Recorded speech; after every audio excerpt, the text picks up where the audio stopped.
बिस्मिल्लाहिर्रहमानिर्रहीम। अस्सलाम वालेकुम। क्या हाल है, कैसे हैं आप सब? समी कुक में आप सबका खुशामदीद। एक नई रेसिपी नान खताई के साथ आपके सामने हाजिर हुई हूँ। गारंटी के साथ 100% जो है आपको बाहर से भी ज़्यादा अच्छा टेस्ट देगा इस बिस्किट में। अगर नहीं दे तो आप मुझे अभी और इसी वक्त अनसब्सक्राइब कर दीजिएगा, लेकिन आपने लाजमी इस रेसिपी को ट्राई करना है। तो चलें फिर स्टार्ट करते हैं। बहुत ही खूबसूरत कलर के साथ ये रेसिपी है। आगे और पीछे दोनों की तरफ देख लें और तोड़ने में देखें कितना खास्ता है। तो चलें फिर स्टार्ट करते हैं। इस रेसिपी को बनाने के लिए एक बॉल लेंगे और 1 कप हम इसमें मैदा शामिल करेंगे। आप घर के भी कप से, किसी भी कप से ले सकते हैं या मेज़रमेंट कप से ले लें, आपकी मर्ज़ी है। तो मैं 1 कप और फिर दोबारा आधा कप इसमें मैदा शामिल कर रही हूँ। पहले मैंने 1 कप शामिल किया और फिर आधा कप इसमें मैदा शामिल कर लिया और फिर आधा कप हम इसमें बेसन शामिल कर लेंगे, यानी 1.5 कप मैदे में आधा कप बेसन शामिल करेंगे। ये 1 खाने के चम्मच के बराबर बेकिंग पाउडर है, बेकिंग सोडा नहीं है। फिर इसमें हम शामिल करेंगे बेकिंग सोडा यानी मीठा सोडा, और इसकी जो है क्वांटिटी कम होती है हमेशा। ये 1/4 टीस्पून है, मतलब कि 1 चाय के आधे से भी आधा हिस्सा आपने लेना है। ये आधा कप शुगर पाउडर ले लेंगे, अगर नहीं है तो घर में आप पीस लें ब्लेंडर से। या बेसन मैदा आपने छान के यूज़ करना है, मैंने ऑलरेडी छान लिया था इसे।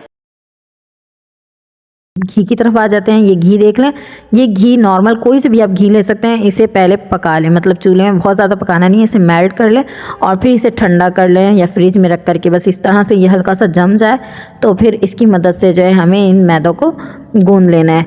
और इसमें कोई पानी, दूध, अंडा शामिल नहीं करना है, सिर्फ ये घी से जो है इस मैदे को गूंदना है। तो मैं घी की क्वांटिटी इसलिए नहीं बताऊंगी कि कितनी लेनी है, क्योंकि जब तक आपका जो है मैदा अच्छी तरीके से गूंद नहीं जाता इतने तक आपने घी लेना है। डालते जाएं और इसे गूंदते जाएं। जब आपका रेडी हो जाए डो तो फिर आपने घी डालना छोड़ देना है। अच्छा, घी को लाजमी आपने पहले मेल्ट कर लेना है चूल्हे में रख करके, फिर इसे फ्रीज करके इस तरह से जम जाए तो फिर आपने इसमें शामिल करना है। और यहाँ पे मैं तमाम घी इसमें शामिल कर रही हूँ क्योंकि इसमें मुझे और घी की ज़रूरत थी, तो फिर मैंने और घी इसमें ले लिया था। आप ज़्यादा एक दफ़ा घी को मेल्ट करके ठंड कर दें, आपने जितना लेना होगा शामिल कर लीजिएगा, बाकी बच जाएगा तो कोई इशू नहीं है, वो काम आ जाएगा। तो इस तरह से देख लें, मैंने डो बना लिया है, बिल्कुल सॉफ्ट सा डो तैयार हो चुका है। ये बिल्कुल एक बर्फ़ी की तरह बन जाएगा। इसे मैं एक स्पून से इसलिए ले रही हूँ ताकि एक साइज़ में बन जाए, अदरवाइज़ इतना ज़रूरी नहीं है, आप अपने अंदाज से भी बना सकते हैं। मैंने एक बराबर साइज़ के लिए मैंने 1 स्पून का इस्तेमाल कर लिया। इस तरह से आपने गोल बनाना है। जब आपकी बिल्कुल भी इसमें क्रैक नहीं आए तो समझे आपने घी का इस्तेमाल बिल्कुल सही किया। अगर क्रैक आ रहा हो और ये एक साथ नहीं बन रहा हो तो समझे आपने घी का इस्तेमाल कम किया है, वो ठीक नहीं है, उसमें और घी जाएगा। तो इस तरह से मैंने पेड़े इसके बना लिए हैं, छोटे छोटे बॉल बना करके हल्का सा फ्लैट कर लिया और कोई घी नहीं लगाया। मैंने स्टील के प्लेट में इसे सजा दिया और थोड़े फासले पे इसे रख लिया। ये मैंने अंडे की सिर्फ जर्दी ली है और इसे फेंट लिया और एक फिंगर की मदद से लेना है और इसके बिल्कुल मिड में जो है आपने इस तरह से सब में जर्दी लगा देना है। तो ये देखें, ये जर्दी जो है पकने के बाद बहुत खूबसूरत सा कलर देता है और इसमें कुछ भी इस्तेमाल नहीं होगा। देखना है आप कितना आसान रेसिपी है।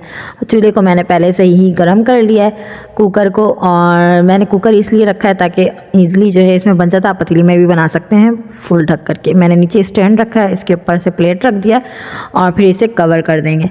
अच्छा, मैंने इसे कवर कर देना है फुल और इसमें सीटी भी लगा देंगे। और दूसरी तरफ मैंने फिर से तैयार कर लिया है और इसमें मैंने फुल करके जो है एक ब्रश की मदद से पूरे में अंडे की जर्दी लगा ली है। और यहाँ पे देखिए 45 मिनट पूरा टाइम लगा था। तो 45 मिनट के बाद मैंने इसकी सीटी हटाई और फिर इसे ओपन किया। अच्छा, सीटी लगाने के बाद कोई प्रेशर कुकर की जैसे सीटी बज रही होती है, आवाज़ आ रही होती है, ऐसा कुछ नहीं होता। बस आपने सीटी इसलिए लगाना है ताकि जो इसकी स्टीम है बाहर नहीं निकले। तो देखें दूसरे तरफ से भी इसका कलर कितना खूबसूरत और अंदर से कितना खस्ता हुआ है।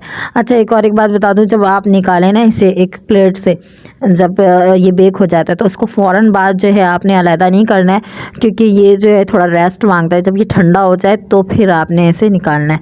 जब रूम टेम्परेचर में आ जाए तो फिर आप स्टील के बर्तन से निकालिएगा, वरना आपका जो बिस्किट वो टूट जाएगा। तो हो गई ना नान खताई रेडी, कितनी आसानी के साथ, और वो भी बाहर से भी अच्छा। आप लाजमी ट्राई करिएगा और बना करके ज़रूर खाइएगा। मैंने इस तरह से सारी नान खताई बना ली थी। दोनों जो है इसमें डिज़ाइन लगा दी थी, एक में फूल लगा लिया था और एक में सेंटर में मैंने डॉट लगा लिया था। तो इस तरह की सारी नान खटाई रेडी हो गई थी बहुत आसानी के साथ और बहुत ज़्यादा जल्दी। आप भी लाजमी घर में बनाइएगा और पूरी फैमिली वालों का दिल जीत लीजिएगा। इस तरह की नई नई और यूनिक वीडियो देखने के लिए, देसी वीडियो देखने के लिए मेरे चैनल को सब्सक्राइब करें। फिर मिलेंगे नेक्स्ट वीडियो में, जब तक के समय को की तरफ से अल्लाह हाफिज़।